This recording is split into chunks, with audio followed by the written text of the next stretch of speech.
Hey y'all, welcome to our Georgia suburban homestead. And today we're finally starting to get our hot peppers in the ground, although tonight is going kind of low. I'm just going to go ahead and start because today I have Charlie's help and tomorrow I don't. So we're going to put them in, water them in real heavy, and hope that the temperatures as they go below 50 just slightly won't stunt them too much, because it's going to heat right back up tomorrow and get really hot really fast here. So we have prepared the front hill in front of our house for the peppers, and we're going to be doing it directly behind me as well. You see those windows? That's where I sit in my office. And we'll have also some in grow bags and some in these raised beds once the fava beans come out. So what we're going to do today, and you know, all the great plans that get made don't always come to fruition, right?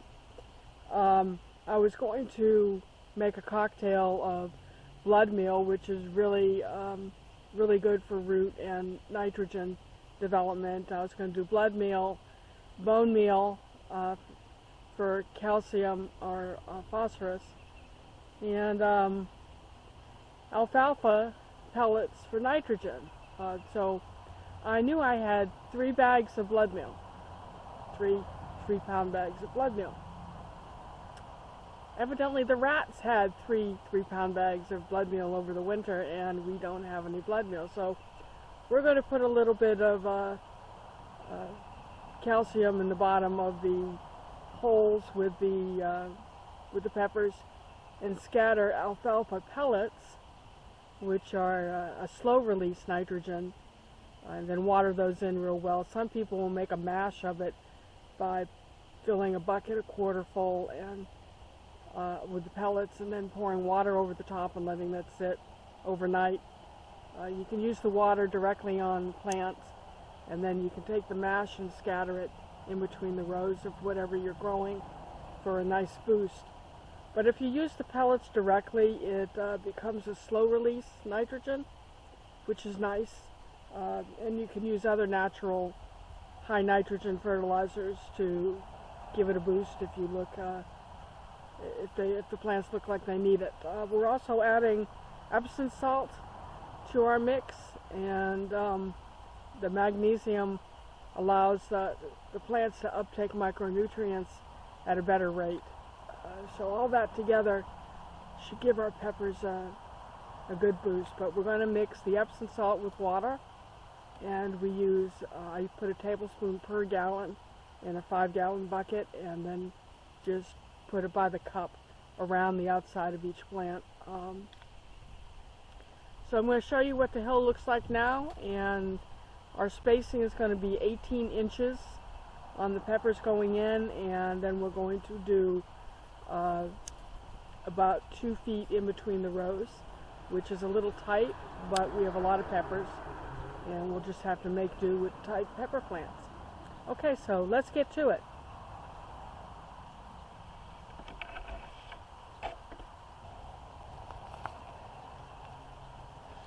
Charlie's trimming up the lemon verbena. We thought we'd lost it in the freeze. But it has come back from the bottom, and we're very happy to see it.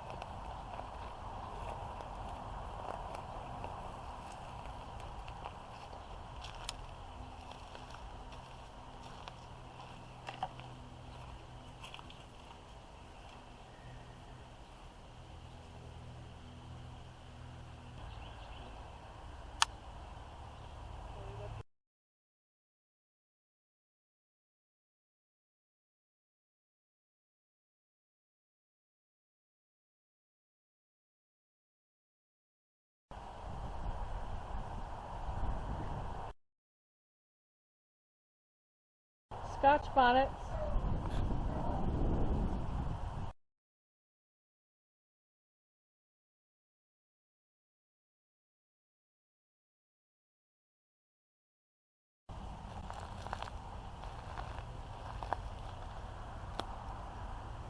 So the peppers that start out, that I just laid out, are called Cardula peppers. and they're from Turkey. They're not terribly hot. They've got a little bit of attitude, but they're so good. And anything I've cooked with them, really tasty. And then the tray here are all Scotch bonnets, and everyone knows those are kind of spicy. But we're going to have room out here for about 100 peppers on this little hill. And we're going to tuck them in around the comfrey, which is right here.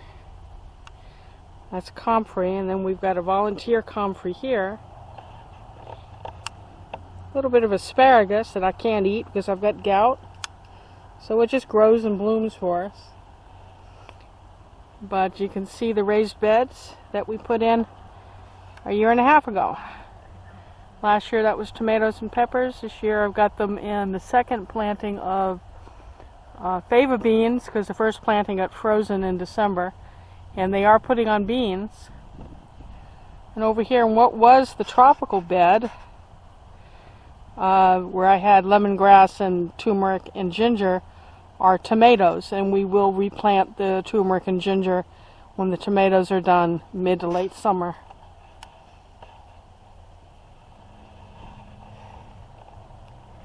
So now I'm going to go get the horse pellets, the alfalfa pellets.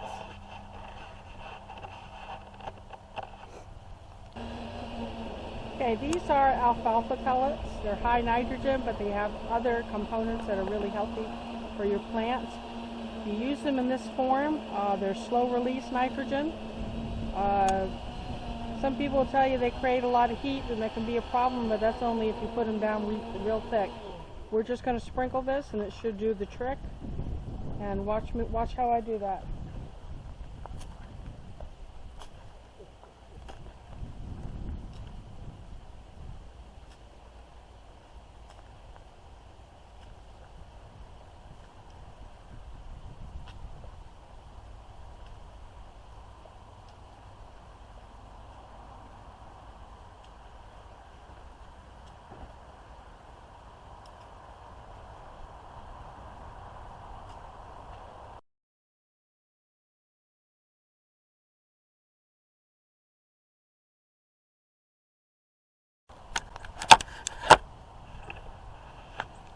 Now Charlie has a special technique for planting peppers and tomatoes. And you all know, I'm sure, unless you're very new to gardening, that pepper plants and tomato plants put down roots from their stems. So if you plant the peppers really deep, it'll create, if you plant your peppers really deep, and that's a little too much of that, hon. You just need a pinch. Once again, third time, if you plant your peppers really deep, it'll make a thicker stem and a more stout plant for you. So don't worry about losing some height. The pepper will make up for it. You see, he's putting that in good distance down that stem.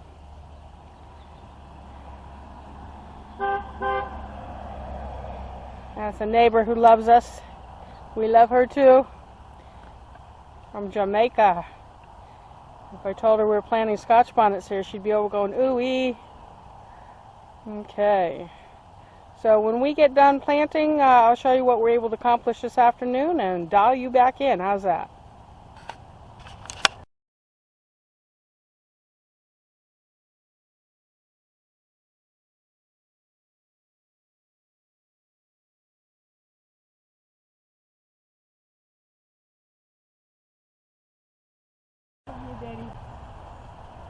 So, we didn't get all the Scotch bonnets in the ground, but we've got a lot more peppers in back to add to it.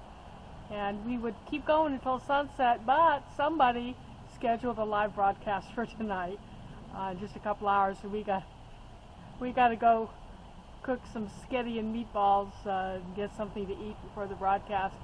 I think Charlie's amazing. Can everyone give him a thumbs up for working so hard? Please hit that subscribe button if you haven't already.